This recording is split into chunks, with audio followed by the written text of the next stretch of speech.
क्या नाम लें, जनाब नसीरुद्दीन शाह साहब अपने आप में एक इंस्टीट्यूशन की हैसियत रखते हैं। हजारों साल नरगिस अपनी बेनूरी पे रोती है, बड़ी मुश्किल से होता है चमन में दीदावर पैदा।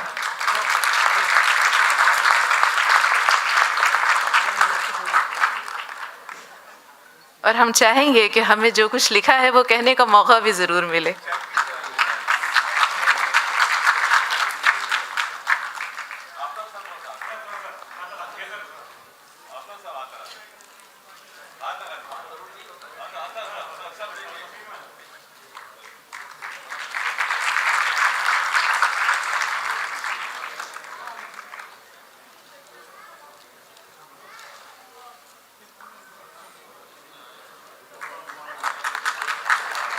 क्या लुत्फ़ तारुफ में फ़नकार अगर बोले, मेराज हुनर ये है खुद मुँह से हुनर बोले। नसीरुद्दीन शाह साहब हिंदुस्तानी सिनेमा में एक एहसास शख्सियत का नाम है।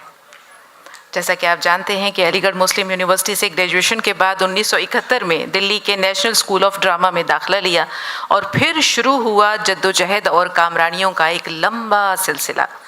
अपनी बेहतरीन अदाकारी, पुरशकोर आवाज़ के सबब आज आप हर खास व आम के दिल की धड़कन बन चुके हैं। 1988 में मिर्ज़ा गालिब की ज़िंदगी पर मबनी टीवी सीरियल मिर्ज़ा गालिब में आपने अपनी अदाकारी के जो जौहर दिखाए, अपने हुनर का जो लोहा मनवाया, आज उस सीरियल के तनाजुर में अगर हम नसीरुद्दीन शाह साहब को देखें तो ऐसा लगता है कि गालिब जो है वो एक बार फिर मुजस्सम हमारे सामने, नज़रों के सामने है। और ये नक्श इतना पायदार है कि आज भी लोग आप में गालिब की शख्सियत को और उस सीरियल में नसीरुद्दीन शाह साहब को तलाश करते हैं। यानी आप दोनों एक दूसरे के लिए लाजिम और मलजूम बन गए।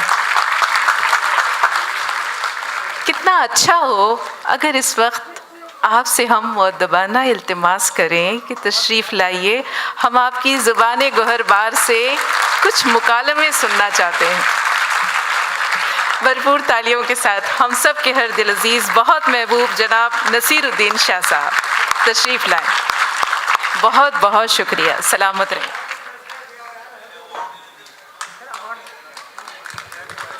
आदाब, बहुत बहुत शुक्रिया। आप सबके इस मोहब्बत के इस्तक़बाल का बहुत बहुत शुक्रिया। प्रोफेसर कादरी, अशोक भाई वगैरह की जब मैं बातें सुन रहा था और इससे पहले जब मैं इंतज़ार कर रहा था ये जलसा शुरू होने का और भी आलिम फाजिल हजरात के साथ में बैठा था, तो ऐसा लग रहा था कि एक चौथी क्लास के बच्चे को हायर सेकेंडरी का इम्तिहान दिलाया जा रहा है। तो ये भी मुझे मालूम है कि गालिब का कलाम सुनने के लिए अभी नहीं तो बाद में तकाजा ज़रूर होगा, तो मैं आगाज़ गालिब साहब के ही कलाम से करता हूँ। न था कुछ तो खुदा था, न था कुछ तो खुदा था, कुछ न होता तो खुदा होता। डुबोया मुझको होने ने, न होता मैं तो क्या होता। हुआ जो गम से यूं बेहिस तो गम क्या सर के कटने का। हुआ जो गम से यूं बेहिस तो गम क्या सर के कटने का। न होता गर जुदा तन से तो जानों पर धरा होता। हुई मुद्दत के गालिब मर गया पर याद आता है। हुई मुद्दत के गालिब मर गया पर याद आता है। वो हर एक बात पे कहना कि यूं होता तो क्या होता। शुक्रिया, गालिब साहब की मेहरबानी है और गुलजार भाई की भी। और सच सच कहूँ तो जब मैं मेरा काम शुरू हुआ बतौर पेशेवर अदाकार का 1975 में, और उससे पहले भी जब मैं पेशेवर कलाकार बनने का के ख्वाब देखा करता था, तो ये मैंने एक लम्हे के लिए भी नहीं सोचा था कि मिर्ज़ा गालिब की वजह से इतने खैर ख्वाह, इतनी शोहरत, इतनी मोहब्बत और इतनी दुआएं मिलेंगी मुझे। मैंने तो सोचा था कि मैं फिल्मी हीरो बनूंगा जो गाने भी गाता है और कमीने लोगों की पिटाई भी करता है और दुनिया को अपनी जादूगरी से बचा भी लेता है। खैर ये ख्वाब तो मेरी उम्मीदों से पहले ही सच निकल आया। और जब वो सच निकल आया तो मुझे एहसास हुआ कि ये कितना खोखला ख्वाब था। और मुझे ख्याल आया कि मेरी जिम्मेदारी क्या है। और मुझे लगा कि मेरी जिम्मेदारी ये है ऐसी फिल्मों का हिस्सा होना जो अपने जमाने की सच्ची तस्वीर हों, जिनमें हमारे जमाने का सच्चा अक्स दिखाया जाए। क्योंकि फिल्म जो है ड्रामे से अलग, वो 100 साल के बाद भी देखी जाएगी। और कितनी बड़ी त्रासदी होगी आप सोचिए कि 3023 में अगर कोई जानना चाहे कि 2023 का हिंदुस्तान कैसा था और उन्हें टाइगर जिंदा है जैसी कोई फिल्म मिल जाए। मेरे ख्याल से संजीदा फिल्म बनाने वालों की भी जिम्मेदारी यही है और मैं उनका साथ देता आया हूं हमेशा। और कभी कभी गलतियां भी की हैं, लेकिन जब तक जिंदा हूं, जब तक सांस चल रही है, मैं अपने इसी को अपना फर्ज समझूंगा। ये तो हो गई फिल्मों की बात। अब चूंकि मुझे ये अवार्ड उर्दू ड्रामे के लिए दिया जा रहा है, इसलिए 2 बातें ड्रामे के बारे में भी अर्ज करना चाहता हूं कि 1979 में जब मैंने अपनी ड्रामा कंपनी खोली तो मैं और मेरे साथी जो थे उसमें शरीक, हम सब अंग्रेजी की तरबियत पा चुके थे। मैं 5 साल की उम्र से अंग्रेजी पढ़ रहा था। हालांकि उससे पहले अलिफ बेते और कुरान शरीफ की कुछ आयतें भी हमें सिखाई गई थीं, लेकिन उसके बाद मैं उर्दू बिल्कुल भूल गया और तकरीबन मुकम्मल अंग्रेज बनने की कोशिश में लग गया जब तक मैं अलीगढ़ नहीं गया। और हालांकि उर्दू वो पहली ज़बान थी जो मेरे कानों में पड़ी और वो पहली ज़बान थी जो मैंने बोलनी सीखी, उसे मैं बिल्कुल भूल गया था। अलीगढ़ जाके वो फिर मुझे याद आई। और फिर 1980 के बाद तकरीबन 10 साल हम लोग अंग्रेजी ड्रामे करते रहे, लेकिन फिर थकान सी होने लगी कि ये फ्रांसीसी और अमेरिकी और बरतानवी और जर्मन नाटक जो हम करते हैं, इनसे हमारा क्या वास्ता। कुछ ऐसे हैं जो बहुत ही अजीम हैं और जिनमें दुनिया भर की सच्चाई समोई हुई है, लेकिन एक परदेसी इंसान जैसा बनना, एक परदेसी माहौल को क्रिएट करना, ये हमारे बस का है या नहीं। और मुझे अपने मन से जवाब मिला कि नहीं। इसलिए अपनी ज़बान में ड्रामे करने की ख्वाहिश जगी। अब मैंने तलाश करना शुरू किया उर्दू के ड्रामे। मालूम हुआ कि बहुत कम हैं। हिंदी में लिखे जाते हैं, मराठी में लिखे जाते हैं, गुजराती में लिखे जाते हैं, बंगला में लिखे जाते हैं, कन्नड़ा में लिखे जाते हैं, मणिपुरी में लिखे जाते हैं, मलयालम में लिखे जाते हैं, उर्दू में नहीं। उसकी एक वजह है जिसको समझाने में ज़रा वक्त लगेगा, उस बात को रहने देते हैं। लेकिन मुझे बहुत ताज्जुब हुआ कि ऐसा कैसे हो सकता है। और फिर मुझे पता चला दास्तान गोई के वजूद का, जो मेरे ख्याल से उर्दू थिएटर का सबसे कदीम शक्ल है। वैसे ही हिंदुस्तान में कथाकार और कथावाचन जो होते हैं, जो आमतौर पे मजहबी किस्म की कहानियाँ बयान करते हैं, लेकिन दास्तान गोई उससे मुख्तलिफ थी। और आगा हश्र और बेदिल जैसे मुसन्निफों का काम मुझे बहुत ज़्यादा पसंद नहीं आया। ना मैं लैला मजनू और रुस्तम सोहराब और शीरीन फरहाद की कहानियाँ मंच पे पेश करना चाहता था। तो मैंने उर्दू अदब पढ़ना शुरू किया और शुरुआत की इस्मत चुगताई साहिबा से। उनकी कहानियाँ पढ़ के मुझे ऐसा लगा कि ये तो मेरे ख़ानदान के बारे में बातें कर रही हैं। ये तो जो मेरा गांव है सरधना, उसके बारे में बातें कर रही हैं। हालांकि वो सरधना कभी गई नहीं थी और मेरे ख़ानदान से भी मिली नहीं थी।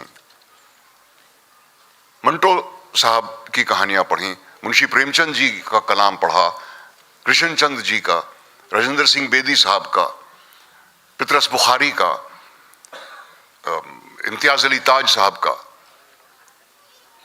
और इन कहानियों ने मेरे दिल को बहुत छुआ। मैं बहुत मुतासिर हुआ उन्हें पढ़ के। लेकिन समझ में नहीं आया कि इनको ड्रामे की शक्ल में कैसे पेश किया जा सकता है। अक्सर लोग गलती ये करते हैं, इस तरह के अजीम अदब को उठा के उसको ड्रामा बना देते हैं, ये भूल कर कि मुसन्निफ का जो असल जादू होता है वो बात कहने के अंदाज में होता है। जिस तरह एक अजीम मुसन्निफ हवा के झोंके का बयान कर सकता है, या आग लगने का बयान कर सकता है, या एक बिल्ली के दूध पीने का बयान कर सकता है, उसको दिखाने से वो जादू चला जाता है। तो मैंने फैसला किया कि इनको ड्रामों में तब्दील करने के बजाय इन कहानियों को हर्फ ब हर्फ जैसे मुसन्निफ ने लिखा था उसी शक्ल में सुनने वालों को सुनाया जाए, ताकि देखने वालों को ड्रामे का भी लुत्फ आए और अदब का भी।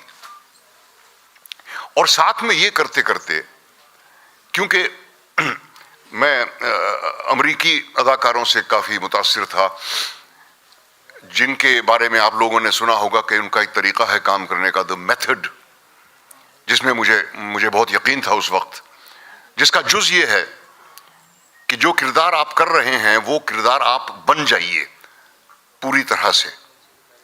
एक वक्त था नौजवानी में जब मैं इस पे अमल करने की कोशिश करता था। एक गांव वाले का मैं रोल कर रहा था मंथन फिल्म में। मैंने सोचा कि मैं इसकी झोपड़ी में ही रहूंगा, और एक रात आधी रात मैंने गुजारी वहां पर जब तक एक बिच्छू साहब तशरीफ नहीं ले आए। और धीरे धीरे मेरी समझ में आने लगा कि ये बात गलत है। आप अदाकार को किरदार नहीं बन जाना चाहिए, ये नुकसानदेह बात है और गलत बात है। और आप कभी वो किरदार बन नहीं सकते। अगर आप बन गए, फर्ज कीजिए आप मैकबेथ बन गए या ओथेलो बन गए, तो फिर हर रात आपको एक नई डेस्डेमोना चाहिए होगी उसका गला घोटने के लिए। कलाकार और किरदार अलग रहने चाहिए। ये बहुत बड़ा सबक मिला मुझे इन कहानियों का मंचन करके। कहानी सुनाने वाला एक होता है और किरदार अलग होता है। और मेथड एक्टिंग का जहां तक सवाल है, तो कितना आप अपने फिजिकल हुलिये को कितना बदल सकते हैं, कई लिमिटेशंस सामने आते हैं। और दूसरों को अफसोस, क्या कहते हैं, कोफ्त होती है आपकी इन हरकतों से। तो उर्दू अदब को मंच पर करने से ना सिर्फ मुझे अपनी ज़बान से दोबारा तारुफ मेरा हुआ मिर्ज़ा गालिब की वजह से, जिसका सेहरा गुलजार भाई को जाता है कि उन्होंने मुंतखब किया मुझे, जिसके लिए मैं ज़िंदगी भर उनका शुक्रगुजार रहूँगा। हालांकि उन्हें बताया जा रहा था प्रोड्यूसर के ज़रिए कि भाई ये नसीरुद्दीन शाह बहुत गुस्वर आदमी है और गालिब साहब ऐसे नहीं थे। तो गुलजार भाई का कहना था कि वो बिल्कुल थे, वो ऐसे रोमांटिक किस्म के इंसान नहीं थे। बहुत बड़ा अहम था उनका, और बहुत गुस्वर आदमी थे और बहुत ज़िद्दी आदमी थे। तो मुझे यही गुस्वर और ज़िद्दी आदमी चाहिए इस रोल के लिए। खैर वो अलग बात है। लेकिन मुझे न सिर्फ अपनी ज़बान से इन ड्रामों ने मेरा तारुफ कराया, बल्कि मेरा अपना माजी, मेरा माहौल जिसमें मैं पैदा हुआ और जिसमें मैं बड़ा हुआ, मेरी तरबियत, मेरी तहजीब, मेरे ख़ानदान के बारे में बहुत सारी बातें मुझे मालूम हुई और जिनका एहसास हुआ पहली दफ़ा। और उसके अलावा ड्रामा करने का एक नया रास्ता भी मुझे मिला। तो उर्दू ड्रामे के बारे में हालांकि बहुत लोग करते हैं, लेकिन मैं उस तरह के ड्रामों में यकीन नहीं करता जो कोशिश करते हैं आपको एक झूठी दुनिया में ले जाने के लिए, क्योंकि ऑडियंस कभी नहीं भूलती कि हम थिएटर में बैठे हैं। ये कोशिश करना कि ऑडियंस को यकीन दिलाएं कि जो ये आप देख रहे हैं वो वाकई इस वक्त हो रहा है, ये बिल्कुल फजूल की कोशिश है, क्योंकि ऑडियंस को कभी यकीन नहीं आएगा। उन्हें वो लाइटें दिखाई देती हैं, वो पर्दे दिखाई देते हैं हिलते हुए, उन्हें ये विंग्स दिखाई देते हैं, वो कभी नहीं भूलते। तो ये एहसास उनको दिलाना चाहिए कि आप थिएटर में हैं, आप दर्शक हैं, हम अदाकार हैं, हम आपके सामने कुछ पेश करने आए हैं, आप आराम से तशरीफ़ रखें और ये लीजिए हमारा ड्रामा शुरू होता है। तो इस तरह से मेरा ड्रामे करने का तरीक़ा भी बदला और मेरी ज़बान भी सुधर गई। हालांकि सच कहूँ तो मैं उर्दू का आलिम बिल्कुल नहीं हूँ, ना मैं गालिब के बारे में बहुत ज़्यादा जानता हूँ। जितना कुछ मैं जानता था वो गुलजार भाई के ही बदौलत मैंने सीखा, लेकिन बहुत कुछ हासिल हुआ है मुझे अपनी ज़बान से फिर से दोस्ती करके। और गालिब कमेटी के सारे मुअज़्ज़िज़ हाज़रीन का मैं बहुत बहुत मशकूर हूँ कि मुझे इस काबिल समझा गया कि मिर्ज़ा असदुल्ला खां साहब गालिब के नाम पर जो इनाम, जो तोहफ़ा मुकर्रर हुआ है, उसे लेने के लिए मुझे इस काबिल समझा गया। बहुत बहुत शुक्रिया।